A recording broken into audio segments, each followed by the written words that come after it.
Hello guys, my name is Snizzy, and today I wanted to talk about a little debate I'd gotten into with somebody on YouTube. I know, a great way to spend your 2 days off, am I right? The whole debate is, Hardline is just a reskin of Battlefield 4, and there's hardly anything different between the two titles, and could they have just made the entire game and do a DLC for Battlefield 4?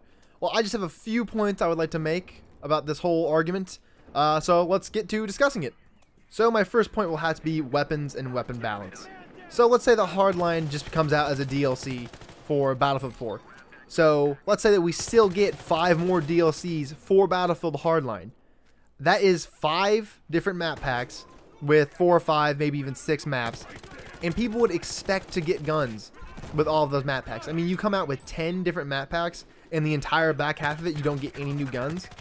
I mean, that would be something that would upset a lot of people. Because when Final Stand came out, people were either very hot or cold in this situation. Either people were really upset that they didn't get any new weapons, or people were really happy they didn't get any new weapons, because then that didn't affect any of the balancing. But if we got 5 new DLCs without getting a single new weapon, I think quite a few people would be upset about that.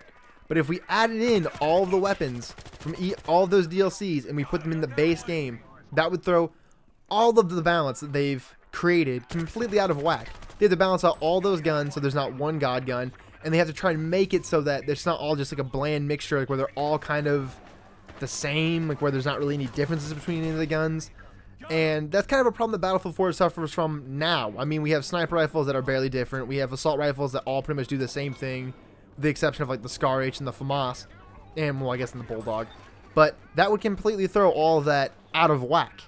And my next argument would definitely have to be towards the class changes.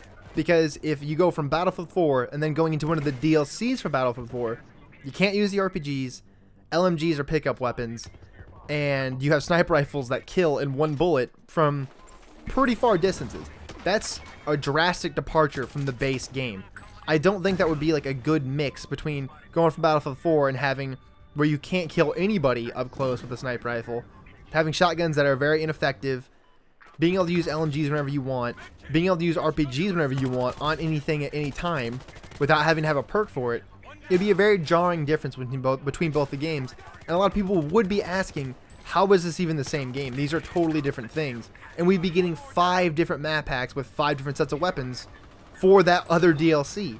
I mean, I think that kind of is self-explanatory. The gameplay between Battlefield 4 and Battlefield Hardline is just so different that they really are different games. Battlefield 4 is for more of the, the large conquest people, the people that love driving in vehicles, and they love, taking out jets with tanks. They love flying jets. They love flying attack helicopters. Just any form of bird. They just like that kind of big open warfare style combat. And Battlefield Hardline is for the people that like strategy with objective-based gameplay and infantry-centric maps. So they are very different games, and I prefer that they be 2 separate games instead of just shoving them all into one batch of DLCs together. That way we have all these balancing issues and having the games be so different that people will always say these really should have been 2 different games. But I mean, it's not like I'm throwing you under the bus here and saying that you shouldn't want free stuff. I mean, everyone likes free stuff.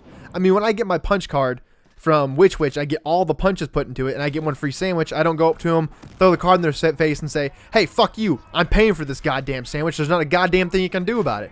No, I take the free sandwich, I write Lord Voldemort on the bag, and I make them say it, because I'm a fucking boss and I can do that. I understand that joke's probably a regional thing, and you might not have a Which in your town, but at Which, you write your name on the bag, and then they read it off. You get my point.